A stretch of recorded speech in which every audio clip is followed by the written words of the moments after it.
Hello everyone. आज हम अगत तंत्र का जंगम विष जो कि अगत तंत्र में सबसे इम्पोर्टेंट टॉपिक है, जो कि बहुत वास्ट टॉपिक है और इसमें सर्प, कीट, लूता, मूशिक, अलर्क वगैरह आदि इन्वॉल्व किए गए हैं। इसमें सबसे इम्पोर्टेंट सर्प विष है। अब अकॉर्डिंग टू सिलेबस, एनसीआईएम के सिलेबस के अकॉर्डिंग उसमें 1 मार्क का, 5 मार्क का और 10 मार्क का तीनों मार्क्स में इसको डिस्ट्रीब्यूट किया है। तो ज़रूरी नहीं है कि 1, 2 या 5 में ही आए, हो सकता है 10 मार्क में पूरा भी पूछ सके। तो इस हिसाब से हम आज देखते हैं कि सर्पविष। तो जंगम विष का फर्स्ट जो है सर्पविष है। अब जंगम विष में ऑलरेडी आपको पहले वीडियो में बता चुका हूँ कि 2 प्रकार के विष डिस्ट्रीब्यूट किए हैं, स्थावर और जंगम। जंगम का अर्थ होता है जो जानवर, मतलब जानवरों के द्वारा जो विषाक्तता उत्पन्न होती है उसे जंगम विष कहते हैं। ज फॉर जानवर, ज फॉर जंगम विष। तो जंगम विष में सबसे मेन आता है सर्पविष। तो सर्पविष क्या है? अब नाम आपको तो कॉमनली समझ आई, अगर सर्प सांपों के द्वारा जो विष होता है उसे सर्पविष कहते हैं। तो इसका परिचय क्या है? जिस प्रकार स्थावर विषों में मूल विष सर्वाधिक घातक एवं प्राणहर होते हैं, उसी प्रकार जंगम विषों में सर्पविष सर्वाधिक घातक और सद्य प्राणहर होते हैं। मतलब जैसे स्थावर में मूल विष सबसे ज़्यादा घातक और प्राण हरने वाले होते हैं, उसी प्रकार जंगम विषों में सांपों के द्वारा जो विषाक्तता उत्पन्न होती है वो घातक और सद्य प्राणहर, मतलब तुरंत अपने प्राणों को हरण करने वाले होते हैं। अब हम देखते हैं कि सर्प के भेद और उपभेद क्या बताया है। तो आचार्य सुश्रुत, वाग्भट और चरक, इन तीनों ने सर्प के भेद अलग अलग बताए हैं। जिसमें सबसे पहले कॉमनली तो वैसे दिव्य और भौम 2 प्रकार के सर्पों के भेद बताए हैं। अब दिव्य का अर्थ होता है जो दैविक सर्प है, मतलब जो पुराने टाइम के थे, जैसे शिव जी के गले में जो सांप है वो वासुकी है, तक्षक आदि जो पौराणिक है, मतलब पुराणों में बताए गए हैं जो है, वो दिव्य सर्प के अंदर आएंगे। और भौमिक मतलब जो भूमि पर मिलते हैं, मतलब अभी कॉमनली हमें देखने मिलते हैं अपने सराउंडिंग में, वो हो गए भौमिक। तो भौमिक के आचार्य सुश्रुत ने 5 बताया है कि दर्विकर, मंडली, राजीमान, निर्विष और वैकरंज। अब ये हो गए सुश्रुत के 5। तो दर्विकर, मंडली, राजीमान, निर्विष और वैकरंज। सेम टू सेम आचार्य वाग्भट ने, मतलब अष्टांग हृदय में भी यही 5 भेदों का वर्णन किया है। अब आते हैं चरक के सर्प के भेदों पर। तो चरक ने वात, पित्त, कफ इनके अकॉर्डिंग 3 ही सर्पों के भेद बताया है। दर्विकर सर्प जो कि वात प्रकोपक है, मंडली सर्प पित्त प्रकोपक है, राजीमान कफ प्रकोपक है। अब ये प्रकोपक क्या है? मतलब इनके काटने से वात का प्रकोप होता है, मंडली के काटने से पित्त का प्रकोप होता है, राजीमान के काटने से कफ का प्रकोप होता है। अब एक शंका विष और सर्पांग अभिहत, ये 2 टॉपिक्स बहुत ही आसान है। मैंने पहले वीडियो में बताया है आपको कि शंका विष अर्थात कोई अगर व्यक्ति अंधेरे से जा रहा हो और उसको कोई लता आदि पेड़ का कोई पार्ट लग गया, टच हो गया उसके पैरों को, तो उसे ऐसी शंका होगी, उसे ऐसा प्रतीत होगा कि शायद मुझे सांप ने काट लिया है। तो उसको वैसे लक्षण दिखेंगे कि शायद मुझे सांप ने काटा है। तो उसे भी वमन, अरुचि, अतिसार, शिरशूल, हृदय कंप आदि लक्षण उत्पन्न होंगे, जो कि सेम एज इट इज सर्प विष में होते हैं। तो ये शंका है, क्योंकि उसको शंका हो रही है, जरूर कंफर्म नहीं है कि उसको सर्प विष मतलब सर्प ने काटा है, लेकिन बस शंकित है वो, इसलिए शंका विष का नाम दिया है। सेकंड है सर्पांग अभिहत, मतलब सर्प के अंग का स्पर्श होना। सेम शंका विष जैसे ही अगर कोई जा रहा हो और उसके पैर को वगैरह सांप ने बस टच करके चला गया हो, तो ये मेनली डरपोक लोगों में होता है। डरपोक लोगों को क्या हो लगता है कि सांप ने मतलब टच कर लिया, मतलब विषाक्तता उत्पन्न हो गया, मतलब सांप ने काटने जैसा विष अंदर आ गया हो।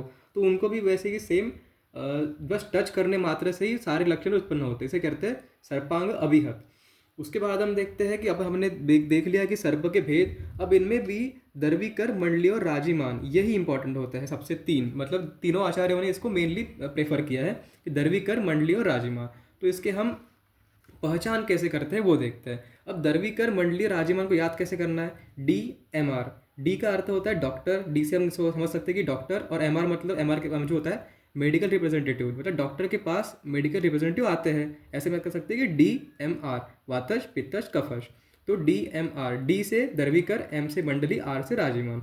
अब देखते हैं पहचान कैसे करनी है। तो दर्विकर को पहचानने की सिंपल है कि फन वाले होते हैं, मतलब इनकी फन होती है शीर पर, मतलब जो शीर भाग है उसका जो फन वाला भाग है उसके ऊपर चक्र, मतलब गोल हल के समान, हल अर्थात होता है जो खेती बाड़ी में हल यूज होता है ना, वो स्वस्तिक के समान, मतलब स्वस्तिक के आकार का निशान होगा फन पर, मतलब सिर पर।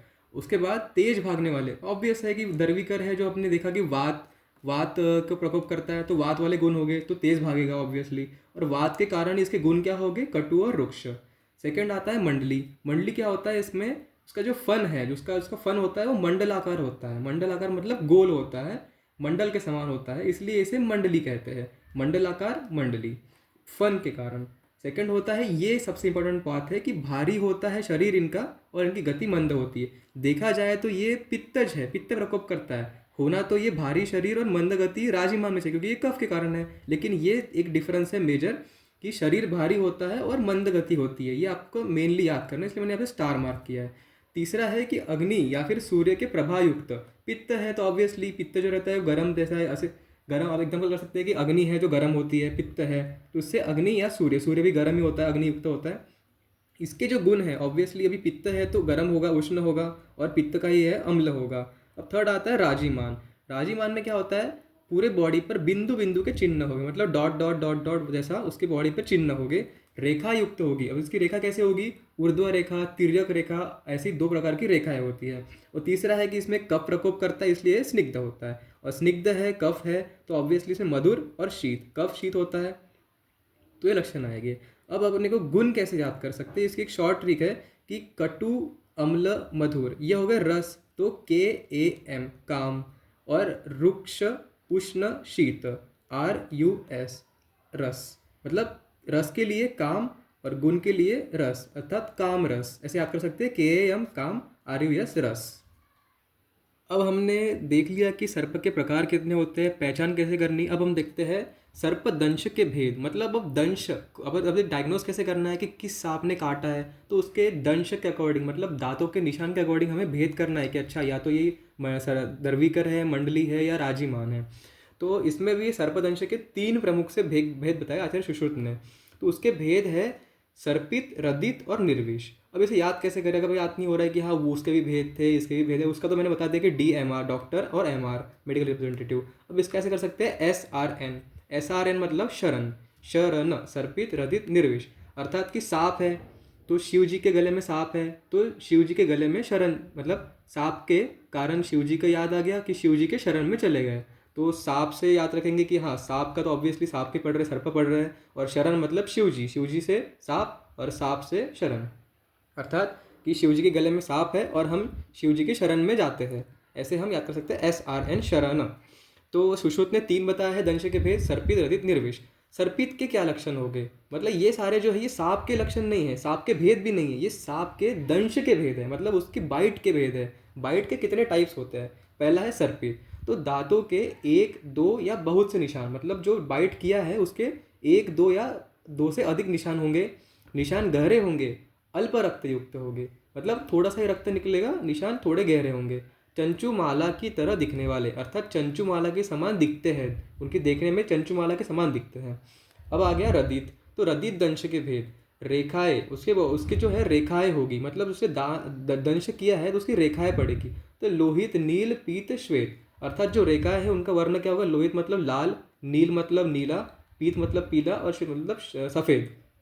तो जो रेखाओं का वर्ण है वो लोहित, नील, पीत, श्वेत होगा, और अल्प विषाक्तता होगी, अर्थात इसमें ज़्यादा विषाक्तता उत्पन्न नहीं होगी, ज़्यादा लक्षण उत्पन्न नहीं होंगे, थोड़ा बहुत ही उसको विषग्रस्त हो जाएगा।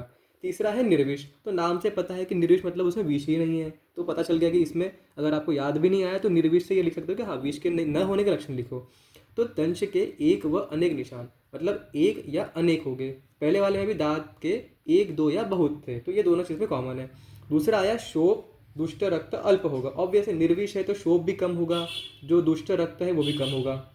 थर्ड आया रोगी स्वरूप, रोगी स्वस्थ अनुभव करता है, मतलब निर्विष है तो उसको कोई अनुभव होगा ही नहीं कि हाँ मैं मुझे विषाक्तता उत्पन्न हो गई है, मैं पॉइजन फील कर रहा हूँ बॉडी में, मुझे कोई लक्षण उत्पन्न हो रहे हैं, तो वो स्वस्थ अनुभव करेगा। तो ये हो गए आचार्य सुश्रुत अनुसार सर्पदंश के 3 भेद।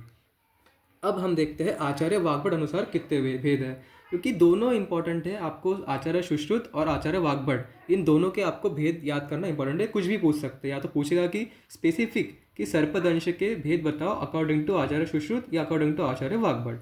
तो आचार्य वाग्भट ने 5 भेद बताए हैं, तुंडाहत, व्यालीड, व्यालुप्त, दष्टक और दष्ट्र अनिपीड़ित या फिर दष्ट्रानिपीड़ित। तो कैसे याद कर सकते हैं, तुंडाहत टी हो गया, VVDD, TVVDD, VV 2 बार आ गया, DD 2 बार आ गया, बस एक तुंडाहत जो है वो टी से है, तो तुंडाहत टी, VVDD। अब तुंडाहत के लक्षण क्या है, तो ये बहुत ही ज़्यादा अच्छे से एक दूसरे से कंपेयर करके बताया गया है। तो आपको पाँचों के पाँचों याद करने पड़ेंगे नहीं, ज़्यादा इतना हार्ड होगा नहीं। तो ऊपर ऊपर वाले को देख के नीचे नीचे वाले का सारा आपको समझ जाएगा कि अच्छा इसमें एक था तो उसमें दो है तो तीन है, तीन तो चार है तो पाँच है। तो तुंडाहाथ में क्या होगा, यह दंश छिछला और सतही होता है। छिछला मतलब ज़्यादा डीप नहीं होता, सतही मतलब सरफेस सरफेस पे रहेगा, ज़्यादा डीप जाएगा नहीं। दंश स्थान पर गीलापन, अब सांप ने काटा है लेकिन वो अंदर गया नहीं है, बस उसकी लार्वा लगी है, मतलब उसकी सलाइवा लगी है तो गीलापन हो जाएगा। दांतों का कोई चिन्ह नहीं, मतलब इसके अंदर दांतों का कोई चिन्ह नहीं होगा क्योंकि छिछला है, सरफेस पे है, बस टच करके चला गया तो अंदर पेनिट्रेट नहीं हुआ, इसलिए कोई चिन्ह नहीं मिलेगा। ये हो गया तुंडाहत। अब है व्यालीड, तो सतही दंश, मतलब ये भी सरफेस वाला ही होगा, सरफेस पे ही दंश करेगा। दांतों के चिन्ह तो होते हैं परंतु रक्त नहीं आता। इसमें क्या था, चिन्ह ही नहीं थे दांतों के, इसमें चिन्ह है लेकिन रक्त नहीं आया है। ठीक है, ये याद कर लेना। एक या दो दांतों के चिन्ह, ये भी एक इंपॉर्टेंट है कि एक या दो हो गए। तीसरा है व्यालुप्त। व्यालुप्त में क्या होगा, पहले दो के अपेक्षा, मतलब तुंडाहत और व्यालिड की अपेक्षा अधिक गहरा होगा। दोनों ही सतह वाले थे लेकिन ये उससे ज़्यादा थोड़ा गहरा होगा।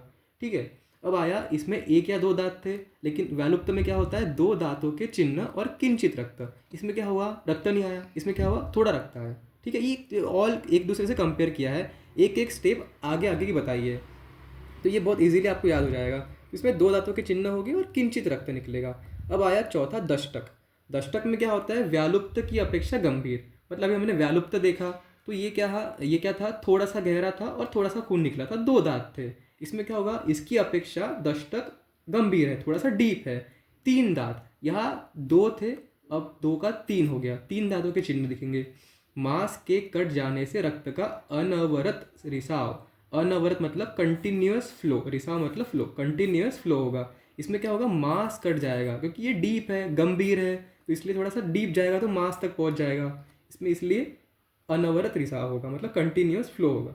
अब आया लास्ट, इसमें क्या होगा, दंष्ट्रानी पीड़ित, अर्थात सर्वाधिक गंभीर है, मतलब पांचवा है, आप समझ ही गए होंगे, पांचवा मतलब सबसे ज़्यादा सिम्टम दिखाएगा। तो फर्स्ट ने, सेकंड ने, थर्ड ने, फोर्थ ने एक दूसरे से थोड़े थोड़े ज़्यादा सिम्टम दिखाया है, तो पांचवा वाला उससे सबसे ज़्यादा दिखाएगा, तो सर्वाधिक गंभीर होगा।